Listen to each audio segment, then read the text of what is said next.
What's going on, folks? Coming to you live from an undisclosed location in the great state of New York. It is time for another edition of the GBI show. That's right, it's Gridiron Betting Insights here on ATS. Jay Sanin, your host, here to bring you everything you need to know, everything you need to think about before betting week 13 of the NFL season, if you have not already. On tonight's show, breakdowns of all 14 games, including Thursday night football, and who knows, maybe a little bit of fun while we're at it here on the show. Of course, we remind you to check out Caesars Sportsbook. Use promo code GBI bonus at Caesars Sportsbook. Get a risk-free match bet up to $1,001 on your first wager on the site over at Caesars Sportsbook using promo code GBI bonus. Of course, we thank everybody watching and listening live here on Thursday night. Of course, if you are taking part of the program on demand as well, we appreciate you via YouTube, Twitter, or the GBI show podcast feed. Of course, to find that, go to wherever you get your podcast, search ats.io, and that is where you can enjoy the show wherever you are, whenever you are. And of course, on podcast, you do not have to look at my hideous mug. So that is a huge advantage of checking out the podcast. Of course, if you do subscribe to the podcast feed, we kindly ask that you leave us a nice little review, give us a nice little 5-star rating if you are so inclined. Unlike our friend Eric, who on Sunday left us a 1-star review. He was very upset that we said we should move the Atlanta Falcons and Jacksonville Jaguars both to London. He said, what a terrible comment. Everyone should avoid this podcast with this guy bashing the Jaguars with a rookie quarterback and terrible secondary. Why does that mean move the team? We were a couple of late flags away from going to the Super Bowl a couple of years ago. After that, Roger Goodell, sleazy, you-know-what, moves the schedule 2 games to London, and then 2020 happened, and he didn't get his way.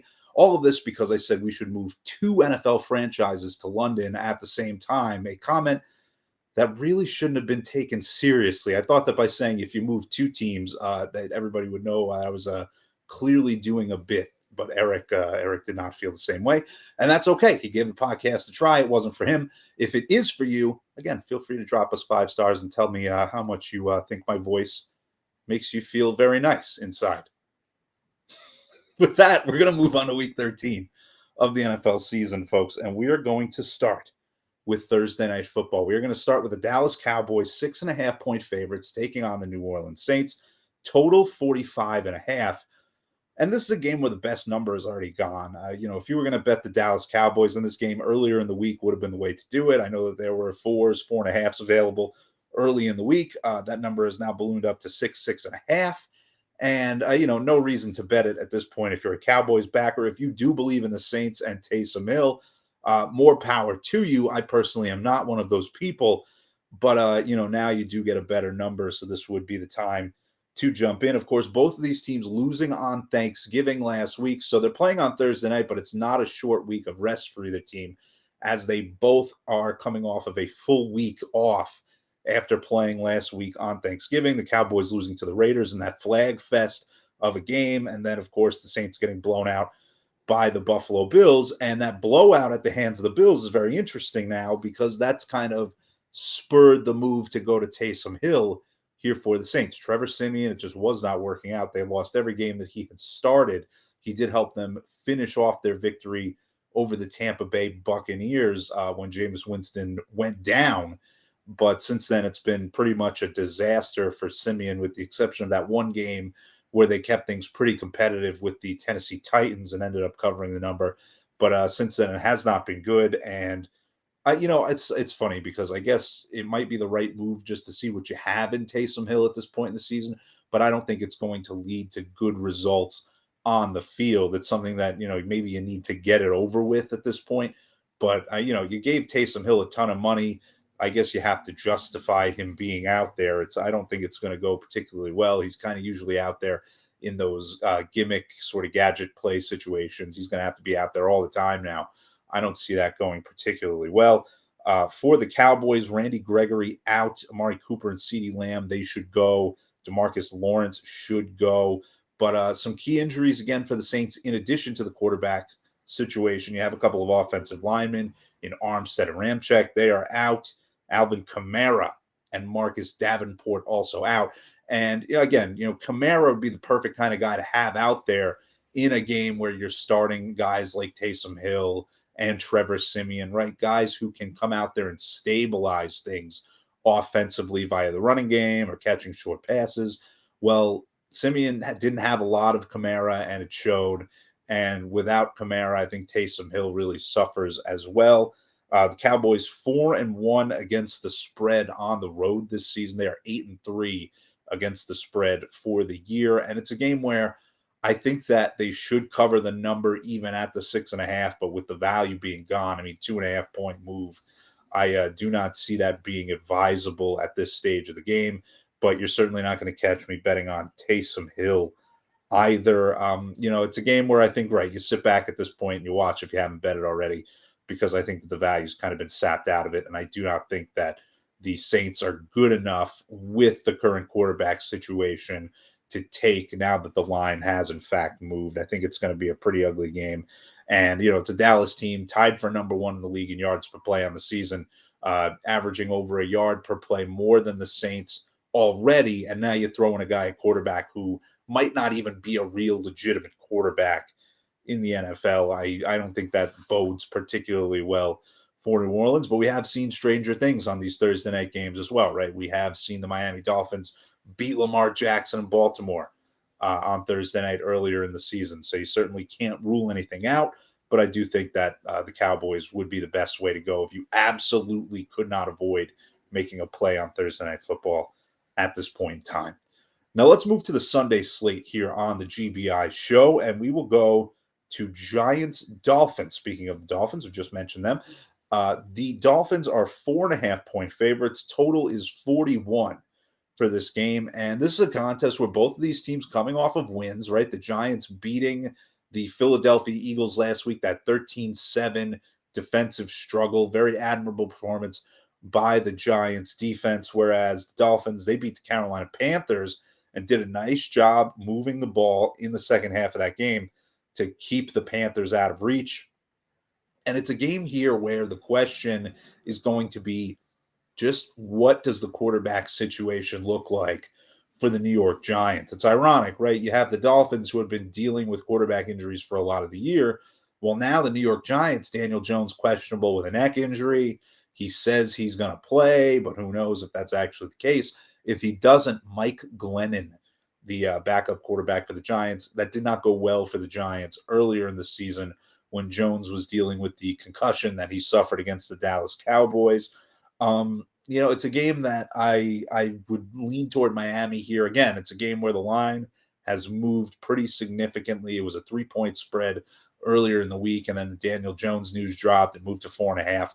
I don't feel comfortable betting that far above the original number. Both of these teams, relatively statistically even, both bottom 10 in yards per play offensively, kind of in the middle of the pack defensively in that regard. I think that what sets the Dolphins apart right now, besides the fact that they're just riding high, I mean, they've won 4 straight to get to 5-7 after a 1-7 start. I think the fact that they've kind of figured something out here with Tua to Jalen Waddle, I mean, it's become one of the better kind of unsung combinations in the NFL as of late. Waddle with almost 80 receptions at this point in the year. I think that is a pretty great connection that Daniel Jones has not seemed to have developed with any of his wide receivers just yet. And then, of course, you throw in the fact that Jones might not go in this game. And I think that the only play to make here would be the Dolphins. I'd be curious if the line comes down a little bit if Jones is actually confirmed to be playing in the game. I think the best move would be to kind of wait things out and see if that does in fact happen, and if you can get a better price with the Dolphins as you get a little bit closer to the game. Elsewhere on Sunday, Indianapolis Colts, 9.5 point favorites on the road, taking on the Houston Texans, total 45. Last week, the Colts, they did lose to the Bucs. It was a 1-touchdown game. Now, Tampa Bay covered the number there, but admirable performance by the Indianapolis Colts, put up 31 points in the loss. The offense continued to roll, whereas the Texans, they looked rough against the New York Jets. They end up losing by a touchdown at home to the Jets.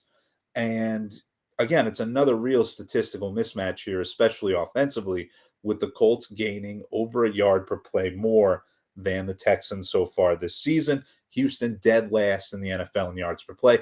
You have to remember, right? Some context required there. Davis Mills started a bunch of games for the Texans, and the offense completely went off the cliff during that time. So, they're not quite as bad as the numbers show. It is worth pointing that out. But it's also worth pointing out here that the Colts are 4-1 against the spread on the road this season. And they take on a Texans team to be fair, 3-2 against the number at home, including a cover against the Patriots earlier in the season. I think that the offense of the Indianapolis Colts is built for a game like this, right? It's a game where you're going into your bye, but you have a lot to rely on offensively. Carson Wentz can push the ball down the field because defenses have to respect what Jonathan Taylor does in the running game. And I just don't see the Texans putting up into the mid 20s, I think is what it would take to cover this 9.5 point number. I just don't see them getting there. I see them maxing out around 21, and I could easily see the Colts putting up 31 or more to cover this game. Don't like laying that big a number on the road, but I think that the best play to be made in that contest would have to be the Indianapolis Colts, in my opinion. Now let's move to the NFC North and not to the Green Bay Packers, which means you're not going to get a great game here. But you're going to get the Minnesota Vikings -7 taking on the Detroit Lions. Total 47. The Vikings losing to the Niners last week. Pretty high scoring game. Total points, I think, went to the 60s for that one. And then you have the Lions losing to the Chicago Bears on Thanksgiving Day. Just another disappointing performance by the Lions at home on Thanksgiving. And it's a game where the Vikings, of course, have the big advantages statistically, right? They're top 10 in yards per play this season, Detroit in the bottom 5. They're averaging nearly a yard per play more than the Lions this season. It's to be expected. They have more weapons, whereas the Lions certainly do not. And it's a game where I would lean toward the Vikings here, but you have a spot where Thursday Night Football is coming up for the Vikings. They host the Pittsburgh Steelers, which is not a big division game or anything like that, but it is a big game in that you got the short week, you got a more marquee opponent, and it's a game where you're going to have to bring it more than against the Detroit Lions. I don't know if the Vikings can sustain a high level against a team like Detroit, knowing that they have something bigger on the horizon. And Detroit, to their credit, 7-4 against the spread this season. Minnesota just 6-5. To me, the game is a stay away. I would lean toward the Vikings, but given everything they've got going on coming up, given that Dalvin Cook is questionable for the game, I don't know that I necessarily can count on them to bring that sustained level of performance for 4 quarters in this contest, even if they are playing a team in the Lions that the perception would say, they're an abysmal team, they're going to get blown out. They have been decent at covering the number this season, to their credit. So I think that this is a game that's worth staying away from a betting perspective. Now, a game with some injury question marks in it coming up next here. I am talking about the Philadelphia Eagles taking on the New York Jets. The Eagles 7-point favorites, total 44.5. But the question here is, A, what's Jalen Hurts' status coming into this game? Currently questionable, dealing with an ankle injury. And on top of just the fact that he's questionable, what's it going to look like for the Eagles after they just lost the way that they did to the New York Giants? They scored 7 points against the Giants, a team that has by no means been excellent defensively this season. Now you play a second straight week at MetLife Stadium, albeit this time against the Jets, who are a weaker opponent than the Giants, but 2 straight road games, both in the same venue. Very awkward situation for the Eagles. They're dealing with some injury concerns, not just Jalen Hurts, but Devontae Smith, Boston Scott, Miles Sanders, all questionable for this game. The Jets, they won last week. It wasn't pretty, but they won last week. Zach Wilson getting the win there for New York, and he's going to be potentially without some receiving talent for this game. Keelan Cole on the COVID list. Corey Davis didn't practice today here on Thursday. It's a game where, again, I lean toward the Eagles, but I want to know the status of the quarterback situation before getting involved in any meaningful way. I think that, Jalen Hurts, I'm not saying he's going to sit out, but if he's really affected by that ankle injury, that takes away a huge part of what the Philadelphia Eagles do. They're one of the best teams in the league in terms of their yards per carry average because of what Jalen Hurts is capable of bringing through the running game, right? He's a guy who he does, kind of the read option gimmick, and it's worked very well as of late for Philadelphia. And I think that if he's not at 100% or at least very close to it, that takes away a real significant portion of what the Eagles like to do offensively. So, might be a good idea to try and figure out just where Hurts is at before locking in any sort of action on that game. Next up, we talk about injured quarterbacks. Well, the Arizona Cardinals have been dealing with some quarterback injuries of their own here. Of course, Kyler Murray missing some games, Colt McCoy stepping in, and everything's kind of been fine for the Cardinals. They're still winning games with Colt McCoy. They come off the bye this week, taking on the Chicago Bears. Cardinals 7.5-point favorites, total 43.5. And kind of a good sign here for not only Cardinals fans, but football fans in general. Murray and Hopkins for the Cardinals, they have at least been practicing in some capacity this week. So it'll be interesting to see if they actually go through with playing football. It would be nice to see that, but at least they are back on the practice field. And again, it's a game where you want to wait and see what is going on with the quarterback of one of these teams, right? Because if Kyler Murray is not able to go, maybe you get a better number if it's confirmed that Colt McCoy is going to start again. And you have to remember, Arizona's been covering the spread with Colt McCoy. They've been doing a real nice job with Colt McCoy as their quarterback. So maybe you get something kind of below 7, maybe 7 flat, whatever the case may be, if it has to be McCoy again this week. But I think it's beneficial to wait and see. And if it gets confirmed that Kyler Murray is going to play and the line balloons for the Cardinals, you know what? Maybe you just sit it out and say, okay, I didn't get the best number, I can move on. That's kind of up to you how you want to play that strategically. But again, the quarterback situation extremely important. Also extremely important, Akeem Hicks questionable for the Bears this week, as is Cole Kmet. But that defensive line without Khalil Mack, if Kyler Murray's back, that could be a rough situation. However, I will say, to be completely fair, you also have to remember, right? We have seen some quarterbacks come back from injury and look real rusty, right? Russell Wilson has not looked like himself after his finger injury. We've seen Dak Prescott come back from an ankle injury, and he has not looked like himself. Kyler Murray now trying to come back from the same type of thing. Is he going to look like himself? There's no guarantee that that's going to be the case.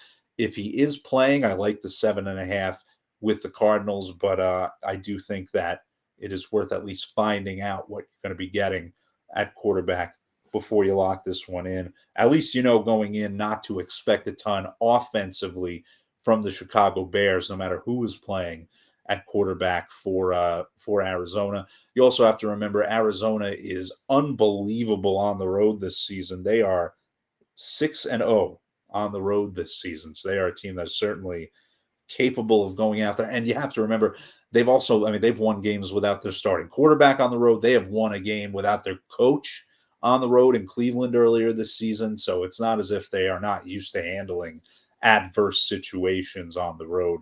Just something to keep in mind before you lock this game in.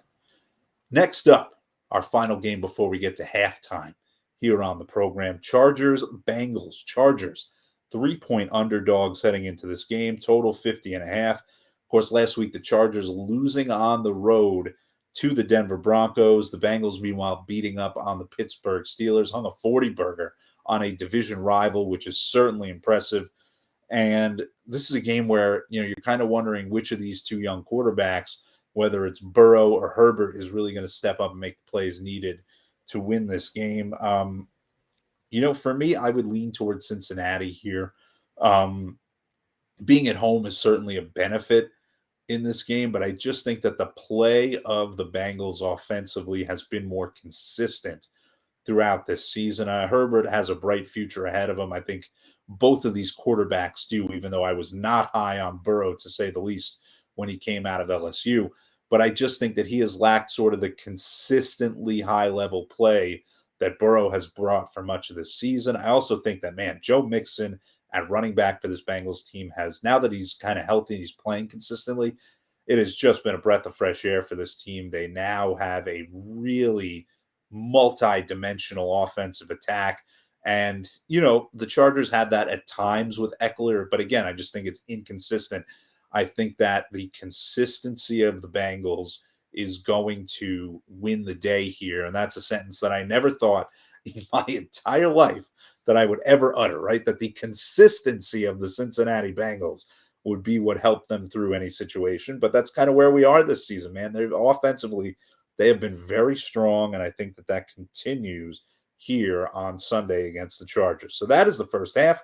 We've reached halftime. Of course, at halftime, I want to remind you folks to download the ATS app, the ATS.io app. Search for it in the App Store, Google Play, wherever it is you get your apps. You can track your bets. You can get statistics, information you need to make the smartest possible wagers. And of course, you can get some great takes from myself, from TJ Calkins, the rest of the ATS team, all on the ATS app. You do not want to miss it. Again, Apple App Store, Google Play, wherever you get your mobile apps. So that's halftime, nice and short. Again, none of this 15, 20-minute nonsense like you get in the NFL or college football. Short and sweet halftime here on the GBI show. Let's get back into it now. Second half here on the program, and we will start with Bucks Falcons. Bucks 10.5-point favorites on the road, taking on the Falcons, total of 51. And you look at the matchup between these two teams the last time, and it was a lot closer than the final score would lead you to believe, right? The Bucks, they won by multiple possessions, but you got to remember, second half, multiple pick sixes for the Bucks. Some deflections involved, some things that aren't exactly sustainable over the long run. But what you also have to remember here is that the offense of the Atlanta Falcons has kind of gone off the cliff in recent weeks. And I think that's important to note going into this game. This is not the same Atlanta offense that was at least competitive for a lot of the season. They've scored 24 points over their last 3 weeks. They'd scored 3 points three games ago. They were shut out by the Patriots on Thursday Night Football 2 games ago. And then they scored 21 against Jacksonville. But even that, 21 points against the Jacksonville Jaguars is by no means an impressive performance.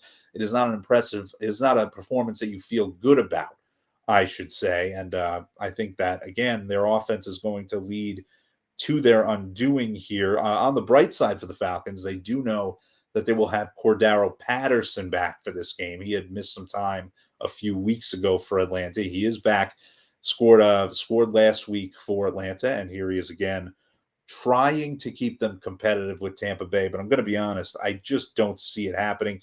Even with Antonio Brown out, Vita Vea and Ali Marpet questionable, I just don't think that the firepower exists right now for the Atlanta Falcons. By the way, some ugly ATS records for both of these teams if you are betting on this game.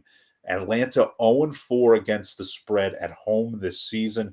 Tampa 1-5 against the spread on the road. And I think that the Buccaneers can win this game convincingly enough. They kind of had to grind it out against the Colts last week, but the Colts offense has been really playing at a high level, whereas the Falcons, again, you talk about how many points is it going to take to cover the number here. And I think that when you look at this game, for Atlanta, you figure, you got to score at least into the mid-20s, I think, if you want to have a chance to cover against Tom Brady playing indoors. And I just don't see them getting that. I don't think that the defense does enough to stand up and make it hard on Brady and company. Again, not super keen on laying double figures, especially with the team playing on its second straight road game. But I think that the Bucs would be the best play. I would lean in their direction heading into this contest. Now, folks, let's talk about the red-hot Washington football team. Again, another sentence I never thought in my life that I would say. Let's talk about the red-hot Washington football team. They have won 3 straight games, and they are 1.5-point underdogs at the Raiders. Total of 49. Washington beating Seattle, late in that game on Monday Night Football, just holding on by the skin of their teeth, stopping a late 2-point conversion attempt by the Seahawks that would have tied the game. They got lucky with an onside kick situation. There was an illegal formation on an onside kick recovered by Seattle. They got bailed out by that. Then the second attempt, Washington did manage to recover to hold on and win the game. Meanwhile, the Raiders beat the Cowboys on Thanksgiving. So you have a Raiders team playing with extra rest this week against a Washington football team that is coming in on a short week after playing on Monday. I lean toward the Raiders in this game. You look at the defense of the Washington football team, and they have gotten some good results as of late, right? They beat Tampa Bay, did a good job against the Tampa Bay offense. Maybe not a game that Tampa Bay was exactly up and ready for from a focus perspective. Then they beat the Carolina Panthers. It was a tight game throughout, and it's a game where I think a more competent quarterback probably beats Washington in that spot. But the defensive numbers did look pretty good for Washington, kind of thanks in part to Cam Newton's lack of accuracy at the quarterback position. And then you look last week, I mean, the Seahawks are just a mess. It's not as good a win as the name would indicate there.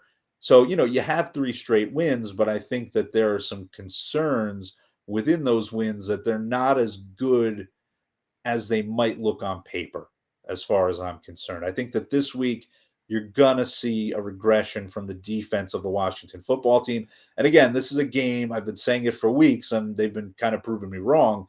But I think this, against a pretty potent Las Vegas Raiders offense, is a game where you really need somebody like Chase Young or Montez Sweat to get after the quarterback a little bit better. And I think that's going to be a pretty big concern. The Raiders, top 10 in yards per play allowed this season. The football team in the bottom 5 in that regard, even with some of these stronger defensive performances over the last few weeks. And, the Raiders, listen, they're tied for 3rd in the NFL in yards per play this season. They are operating at a high level for the most part this year, right? They had a few rough weeks there, especially in the immediate aftermath of Henry Ruggs' forced departure, understandably so, from the Raiders roster. And they really did a nice job of rebounding against Dallas in a game where they really could have folded in that contest, right? You're on the road, short week, Thanksgiving in Dallas, the tradition, all of that. But they did. And I think that there's a lot to be said about that. And I think that the Raiders make it 2 in a row here with a win over the Washington football team. Also a fan of the over in that game, the total of 49. I do see the Raiders putting up some points. It's going to require Washington to pick up their pace a little bit. And I think that we do see this game get over the total in Las Vegas. Now, a game that I don't see getting to the total will be in Los Angeles between the Jacksonville Jaguars and the Los Angeles Rams. Jaguars 12.5-point dogs, total 48 for the game. And of course, last week, the Jaguars losing to the Atlanta Falcons, which is certainly not a good loss. And the Rams losing to the Green Bay Packers, a little bit more understandable. Aaron Rodgers looked really good in that game. I think that the Packers kind of starting to round into form offensively. And it's a game where I think we're going to see the Rams offense continue to struggle. Odell Beckham, he's on the injury report, is questionable. He was supposed to be kind of the missing piece to save them, especially with Robert Woods out for the season now with an injury. And, Odell hurt now. They're going to have to rely even heavier on Cooper Kupp. And you're relying on a quarterback in Matt Stafford, who you don't know if you can trust at this point. He's banged up, and he's kind of regressing back to that Matt Stafford that we saw in Detroit for so many years, where he just does not give you a full season of consistent football. And I think that could be a real problem this week. I think that the real lack of scoring here is going to come from the Jacksonville Jaguars, who are gaining a full yard per play less than the LA Rams this season. It's interesting with the Jaguars, who I better be careful about, or Eric is going to leave me another 1-star podcast review. I'm not saying they should go to London. That was a joke. But, Trevor Lawrence has been doing a better job of not turning the ball over, right? He's had just 3 interceptions in the last 8 games after starting the season with 7 in his first 3 games. So he's getting better at not giving the ball away. The problem is they just haven't been able to consistently move the ball in Jacksonville. And I think that's going to continue here, especially as the Rams defense knows, like, look, this is a game that we really need to perform well in. We cannot give this one away, dropping to 7-5 before we face the Arizona Cardinals on Monday night. I mean, that could end their season in 2 weeks if they're not careful. I think the defense shows up, but I think that there's some real flaws with that Rams offense that will still keep this game under the total. Somewhere around a 24-14 type of game here, I think would be pretty much what I would expect from this contest. Moving on, we'll go back to the AFC North and we will focus on Ravens Steelers. This, by the way, the second straight week where the Ravens are playing a division opponent. They will play a third straight game against the division opponent next week when they take on the Cleveland Browns for the second time in 3 weeks. And Cleveland, by the way, on the bye right now, they will play 2 straight games against the Baltimore Ravens. And I believe it was Westwood One, the radio broadcast for the Sunday night football game between the Ravens and the Browns, who said that it's like the second time in somewhere around 30 years that a team is going to play consecutive games against one opponent. So that's a pretty crazy scheduling quirk for the Cleveland Browns. And for the Ravens, I mean, 3 straight division games is no cakewalk either. And they come into this one 4-point favorites against the Steelers, total of 44.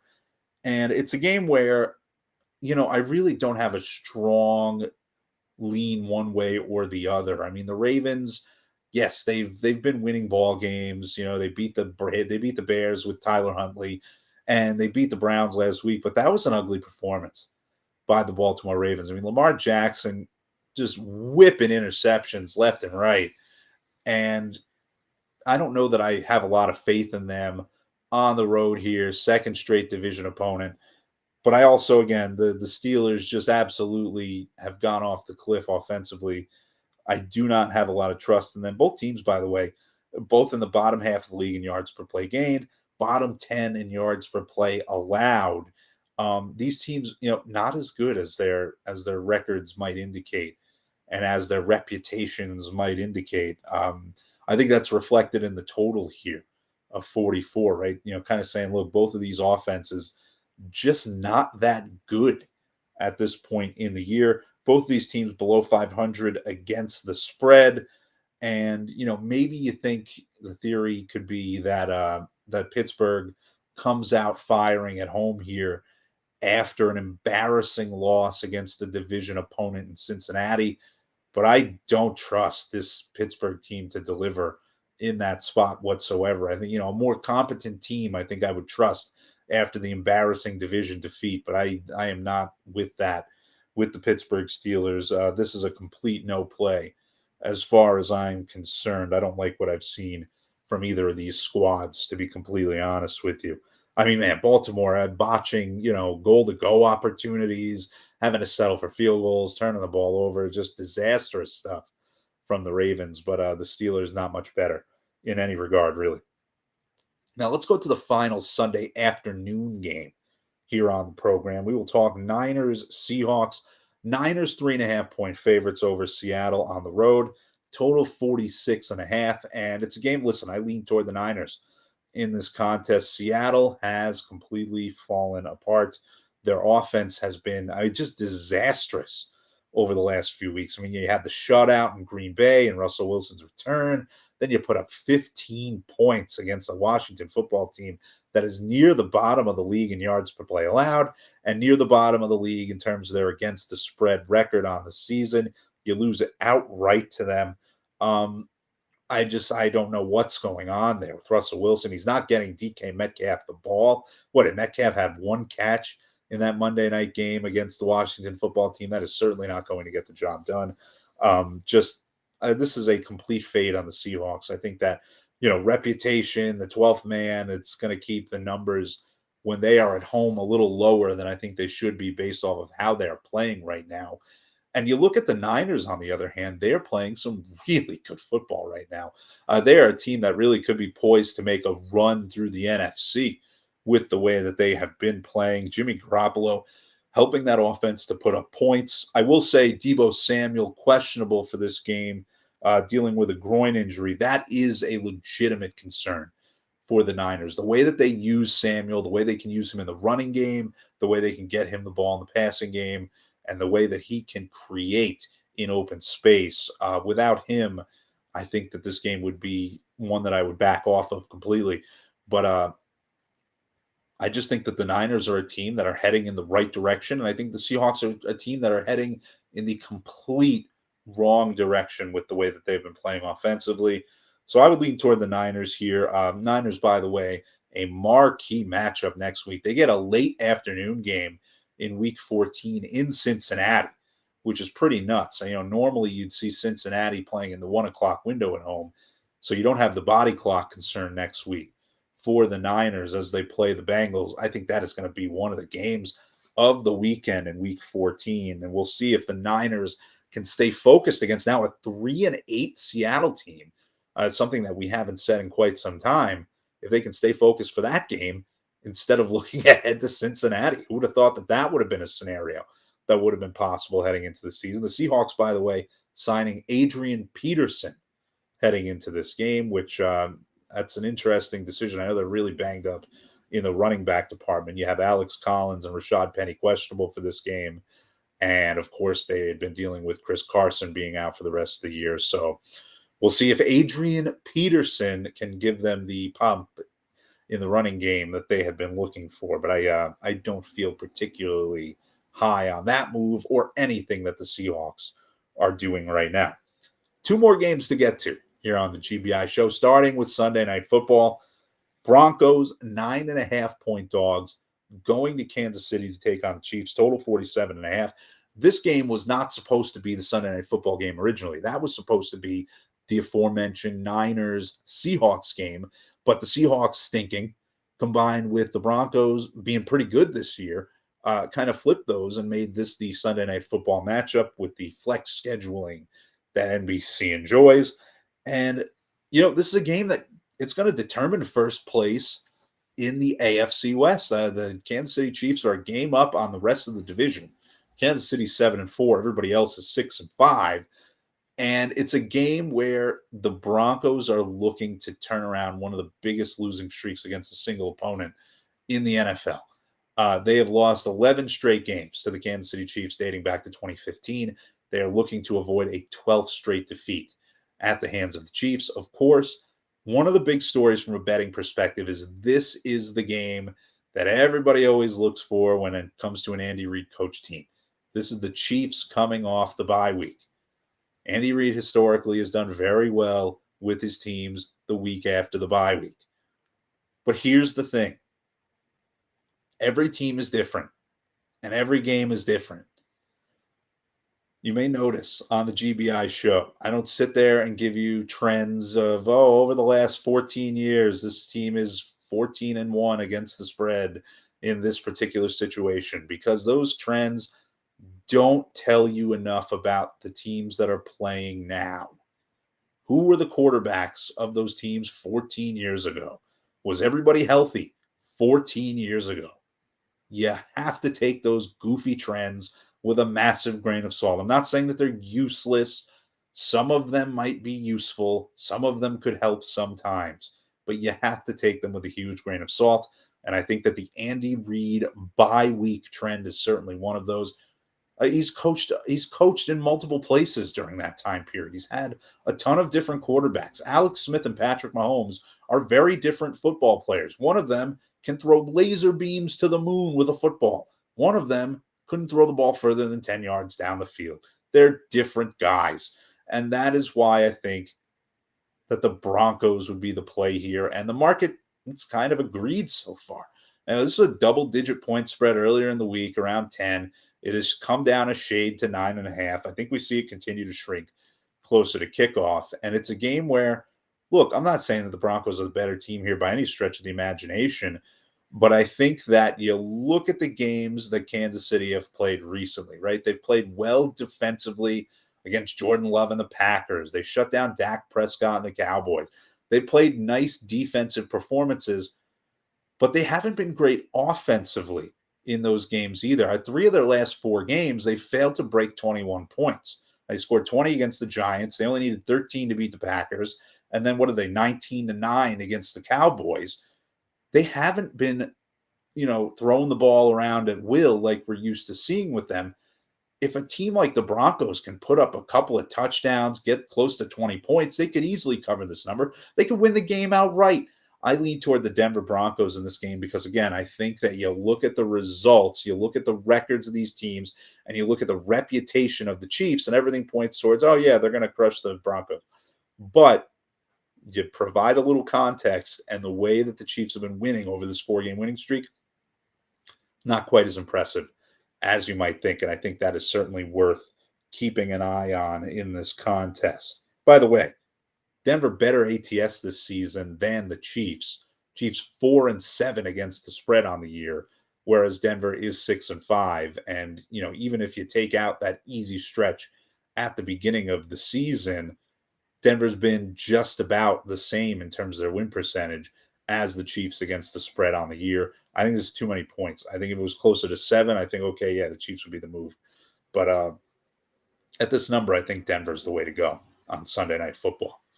Finally, our final Week 13 preview of this NFL season, Monday Night Football. And this, in my opinion, the game of the week in the NFL. Monday Night Football, Patriots, Bills, New England. 2.5-point dogs on the road, heading up to Orchard Park. It is going to be lit. I can only imagine how great that tailgate is going to be outside the parking lot of whatever the Bills Stadium is called now. It's had like 14 different names over the last 2 years. But that tailgate is going to be legendary for a Monday night game against the Patriots when the Bills actually have a chance to win. Total for the game, by the way, 43. And, I say that they actually have a chance to win because there was a recent Monday Night Football game, I think it was a couple of seasons ago, between the Patriots and Bills in Orchard Park. And like Derek Anderson was the quarterback for the Bills. Like you knew that Buffalo had no chance to win that game. But this game, Bills are favored. Josh Allen's playing at a high level.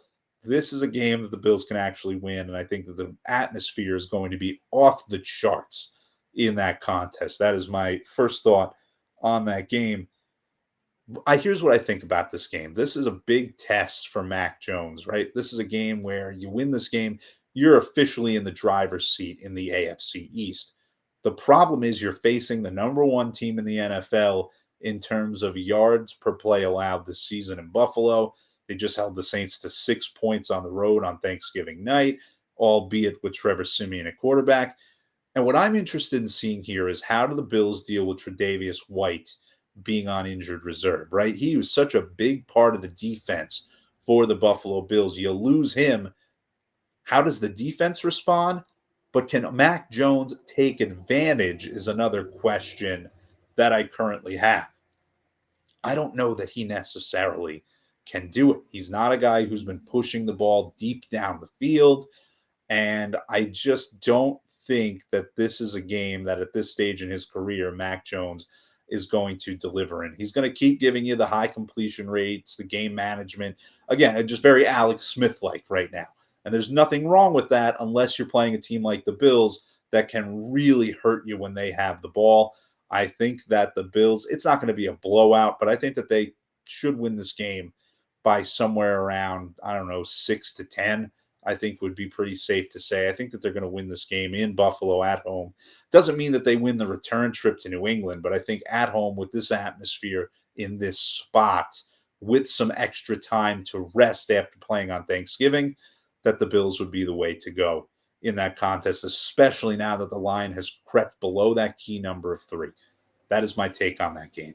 And that, folks, is my take on Week 13 of the NFL season. Cannot wait to take it all in, starting with Thursday Night Football between the Cowboys and the Saints. Of course, we will be back next week here on the GBI show to bring you previews of Week 14 of the NFL season. The NFL schedule, it's into the teens now. It's getting depressing because you're getting closer and closer to the end of the regular season, which means there are going to be fewer and fewer football games to look forward to in the very near future. But until then, we'll keep bringing you the previews. We'll keep bringing you the stats, the narratives, all the news you need to know so you can make the most informed decisions possible when betting on the NFL. Of course, if you don't want to wait for the GBI show to come out, check ats.io for all of the information you need to bet. NFL previews going up each Monday and then throughout the week, every week at ats.io. Of course, you don't want to miss the NBA previews we've got going on, college hoops, college football, all that fun stuff, UFC as well on ats.io. So we will see you next week here on the GBI show of week 14. Until then, Jay Sanin saying see you later. Good luck on your NFL bets this weekend.